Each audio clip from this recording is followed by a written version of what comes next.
في يوم كنت ماشي في المدرسة وقت الفسحة، وشي كان باين عليه الخوف والهم راكبني من ساسي لراسي، وقابلت مدير المدرسة. شافني كده وقرب مني وقال لي بصوت حنين: مالك يا ابني شايل طاجن ستك ليه؟ احكي لي ومتقلقش.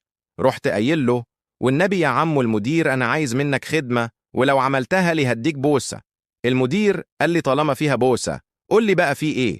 فقلت له الحكاية، وما فيها إن أستاذ الرياضة الأقرع ده غضبان مني جدا، وماسك لي العصاية ومستني رجوعي على نار عشان ينفخني المدير. أول ما سمع سيرة الأستاذ الأقرع لونه اتخطف، ولقيته بيطلع 100 جنيه وديها ليا، وبعدها بصلي برعب وهو بيترعش وقال لي: أبوس إيدك يا ابني، أنا راجل صاحب مرض وعندي عيال، خد الفلوس دي من عندي، بس أوعى تقول له إن أنت شفتني، عشان هو بقاله أسبوع بيدور علي، وأنا كل ما أجي المدرسة بستخبى في أوضة الكانتين.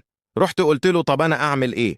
قال لي: ابقى تعال استخبى معايا في الكانتين.